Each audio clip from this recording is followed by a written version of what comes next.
Today, I'll show you how I started with this image and ended up with this one. What really drew me to it was that moss-covered wall leading straight into the abandoned house, with the ferns just starting to shift into orange. It feels like that in-between stage, not quite summer, not fully autumn yet. And to bring out that atmosphere, I'll walk you step by step through my edit, starting in Camera Raw and finishing in Photoshop. Since I wanted everything sharp from front to back, I photographed this scene with 4 focus stacked images. I will merge them later in Photoshop, but first let's build the foundation here. I'll switch the profile from Adobe Color to Adobe Landscape. That alone lifts the exposure a little bit. In the Lights panel, we'll raise the exposure around half a stop. The highlights will drop to around -60. I want to see that texture in the clouds. The shadows will lift to around +30. And the blacks, we will raise them to around 47 since we were seeing some clipping around them. For the white balance, I'll drop the temperature to around 5500 since we were seeing some yellow casting here, so we had a little bit of blue to cut that yellow cast. Now let's navigate to the color mixer and let's focus on the point color here. The goal is to separate the colors in the ferns. We can see the oranges, the greens, and some yellowish greens here. They are all very tight together. There is very little separation. So let's try to separate them a little bit more. So we select our color picker and let's select the ferns here first. Let's go select the range and let's move the sliders here.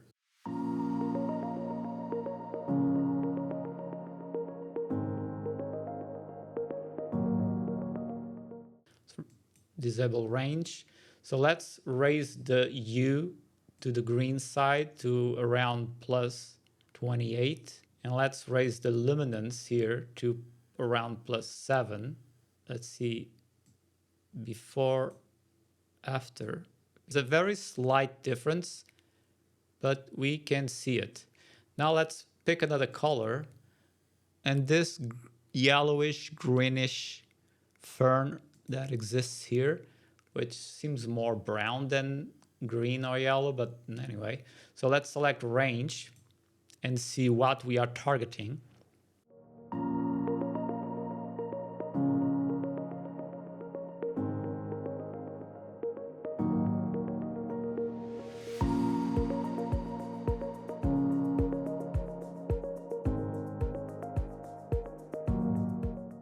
So in here, we're going to raise the greens also to around +28 also. And the luminance, let's see, that's too much. Luminance, do a +7 also. So let's see, before, after. So we have more greens, that definitely.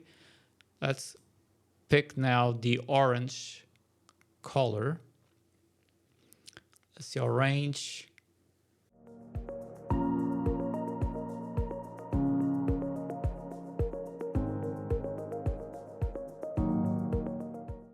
Okay, so let's put our hue to around -9. So our goal here is to bring those oranges a little bit more orange.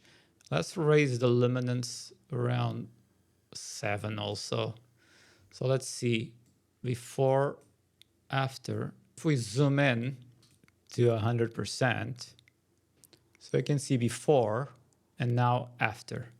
We have a much better separation of the colors now in the ferns, which is much, much better. So let's go back to fit. Now let's continue moving down. So let's now on the details and let's press our Alt key and slide the masking slider. And remember, we are sharpening the white edges only. So around 90 seems to be okay. Let's raise the details, lower the radius, and our sharpening around 70. Now on the optics panel, let's enable remove chromatic aberration. And in the effects panel, we'll give a little bit of dehaze in this case. Let's do around plus 14. And the goal here is plus 14. I don't want to push too much. Is to give some texture in the clouds. So if we do before, after, you can see how we can bring that texture. I could do a mask and only mask the sky, but the effects overall of the haze is so small, there's really no point in doing a mask for the sky only. So now the only thing that is left is our cropping. So let's crop this to a 5:7 because I want to remove this leaves down here. So let's push this a little bit down. Perfect there. The tree has still enough room to breathe, which is perfect. Let's apply to it. And now that the base editing is done, I'll copy these settings onto the other 3 shots.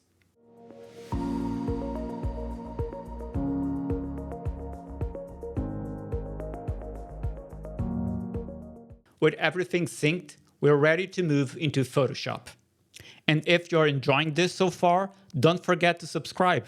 It helps the channel grow, and there are plenty more editing walkthroughs coming up. Here we've got our 4 layers. First step is focus stacking. Using TK9, I run Focus Blend, which creates a new layer called Merge. This one, if we zoom to 100%, we can see that it is focused from front to back. I can now delete the original layers since we no longer need them. And let's duplicate the merge layer just in case. By the way, I'm using TK9 plugin throughout this edit. If you'd like to purchase it, I've got the discount code linked below. It's an amazing tool and I use it all the time, as you will see. Next, I want to adjust the foreground without touching the sky. In TK9, we have this sky button. If we click on it, it will select and create a mask to the sky. But if we press Control and double click on the button, what it will do is create the inverse mask, or it creates a mask of the foreground, as we see by the marching ants, and at the same time creates that mask as a channel for future use. If we go back to layers there, if we now click on the color grading, you can see our foreground mask applied automatically to our color grading. And let's lift the midtones to around plus 20. So you can see a before, after. But there is a problem here. When we lift the midtones, we lift the entire foreground, the entire mask, right?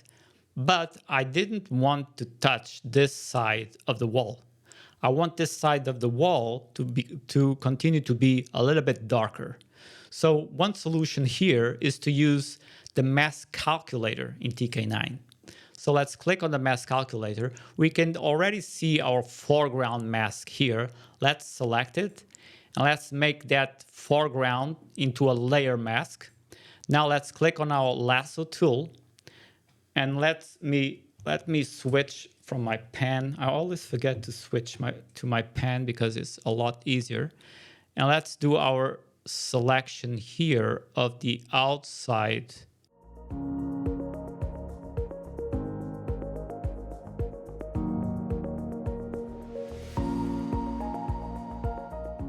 And now we go back to the mask calculator. We select active selection, which is this one we just did, and we click on minus. So as you can see, we removed that section from the foreground mask. So let's remove that. So now you can see if we do before, after, we can see that we only lift the midtones from this area here. We did not touch this side of the wall, and we are not touching the sky. before, after. But I want to make this a little bit darker than it is. So let's create a luminosity mask and let's see our darks 1, which is targeting only the darkest areas, and see. So let's see darks 2, prefer darks 1. Let's apply it to a curves. And now let's create a burn layer. Let's move our mask to it. Let's delete our curves, mask, and let's lower our opacity to around 10% and our flow to around 20%. Let's increase our brush and let's select our layer and let's burn.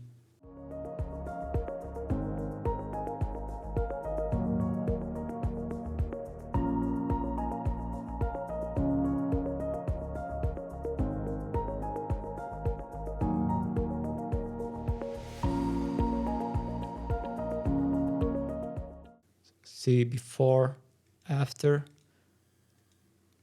Perfect. Next, I'll darken the top of our image slightly. So let's select our gradient tool. Let's come to our gradients and do basics. And let's see from dark to transparent. Let's make this a little bit smaller. And let's darken this a little bit like this. Make this. Let's see before, after. That is way too much. Let's move this higher. Let's remove. Let's lower the opacity to around 40%. Let's see before, after. I think it's still too much. Do 40%. Before, after. I think this is okay. This acts as a barrier, keeping the eye inside the frame. And now let's create some pop into the colors. First, the greens. So let's go back to our TK9 multi-mask. And let's create a mask based on hue. So let's click on this button. And let's select like a green from this, for example. And now let's make it a little more brighten, maybe less saturated,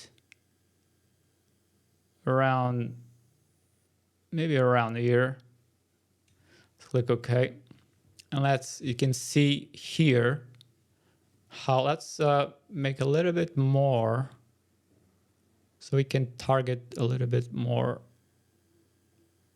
those greens. Let's apply it to a curves layer. So as usual, let's do a dodge, move our mask to the dodge, delete the curves. Let's select the layer. And now with our brush color, again, let's select color. Let's move it to here, more or less, let's see. And now with our brush opacity to 100% and flow 100% because we have our mask to protect us. Let's paint.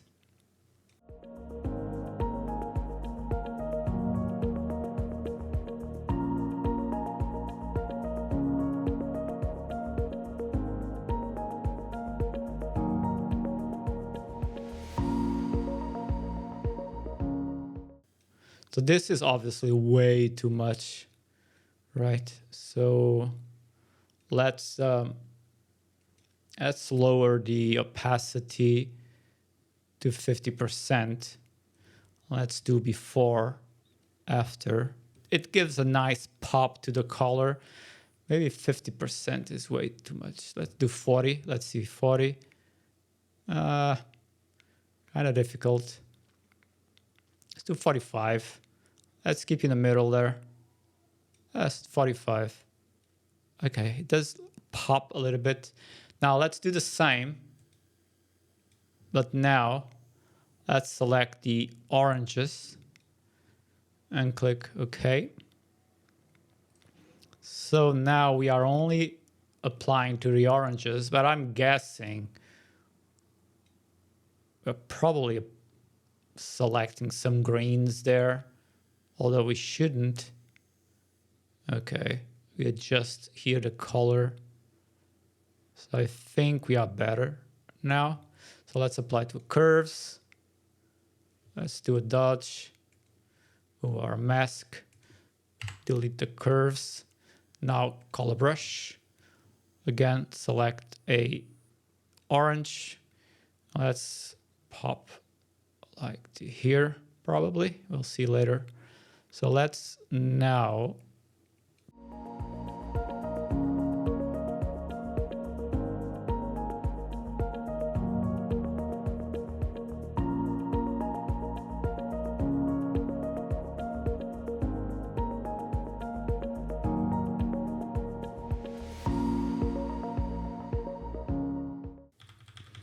let's do a before, after, before, after. Again, it's way too much. Let's do 40 like we did previously. Before, after. Better now. What we can do also, let's do another dodge. Move our dodge mask that we did to the greens. Well, I don't want to move it. I want to copy it. There we go. So in here, let's do our color, and let's do, I want a yellow. So something like here, for example. Let's do okay. And let's do zoom to 100% because I want to see what I'm going to do here.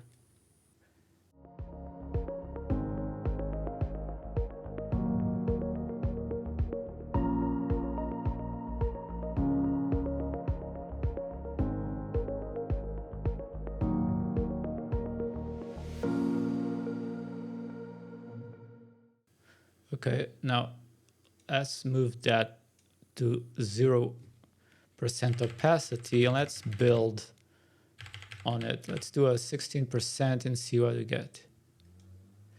Before, after. Yeah, you can see a little bit of that yellow. Let's do 20. Do 20%. Yeah, I think it's okay. Before, after, just very, very slightly. I don't want to pop too much. You can even put it in here, some of that yellow on the ferns here at the top. That's perfect. And finally, let's do an Orton effect. So let's press Control key and double click on this button. So this will create a flattened image of all the layers below. And at the same time, put this layer as a smart object. Let's go to our filters, blur, Gaussian blur. Let's stick with the 30 pixels. Let's open our camera raw filter. Let's raise the exposure a little bit. Let's raise the temperature very slightly. I don't want this to become too yellow because we cut the yellows earlier. Let's raise our vibrance and do saturation. But take a look at the wall here at the old abandoned house. If we go too much, our wall becomes yellowish, oranges. So let's not saturate past that white. Let's just keep like this because from here, that wall starts to become another color. Let's click OK. Now let's bring our opacity to 0. And let's start to build it to around 16, which is usually my preferred number for the Orton effect. So before, after. Now, obviously, shadows don't glow. So let's do our blend if and remove our Orton effect from the darkest areas. So you can see the difference now. Before, after, before, after. I think it's a little bit too much. 16. Let's do a 12, maybe. Before, after. Yes, I think 12 is much better. So let's do zoom.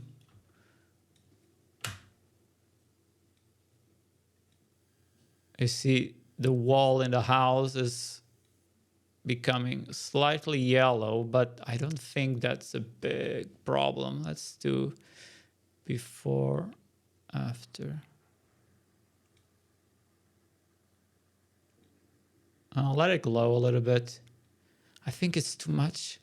Let's do a black mask. And let's do a white brush, 100%. And let's make this bigger.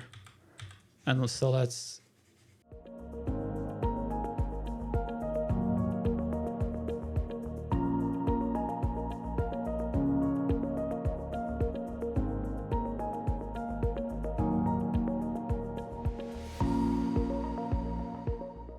So now you can see that the house is not getting any glow, which it's a little bit odd, right?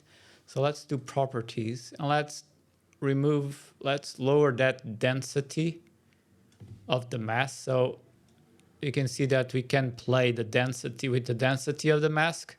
So let's let it through a little bit of that glow into the house, not 100%.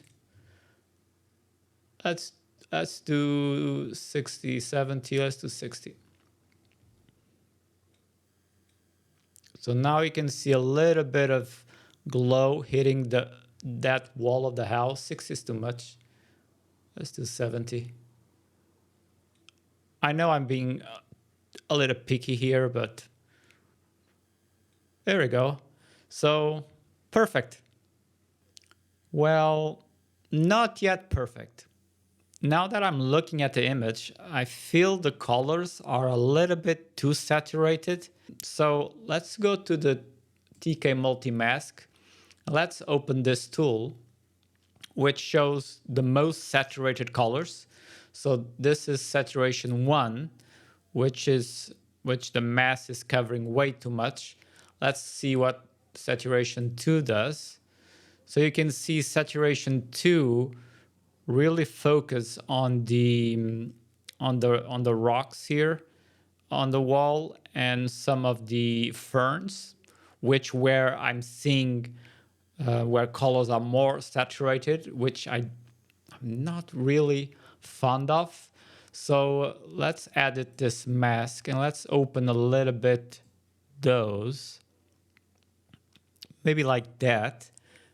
Let's apply it to a hue saturation layer. And now let's completely cut the saturation of those colors. So let's see before, after, before, after. You can see how we muted a little bit those colors, which I do feel it's more realistic. Yes, much better. Now I think I can say perfect. And that's the final image. The moss wall leading into the house, ferns showing that transition between summer and autumn, and a whole scene balanced with a little bit of atmosphere. If you enjoyed this, give it a like and let me know in the comments how would you approach an edit like this. And of course, if you want to follow along with future videos, don't forget to subscribe. Thanks for watching and I'll see you in the next one.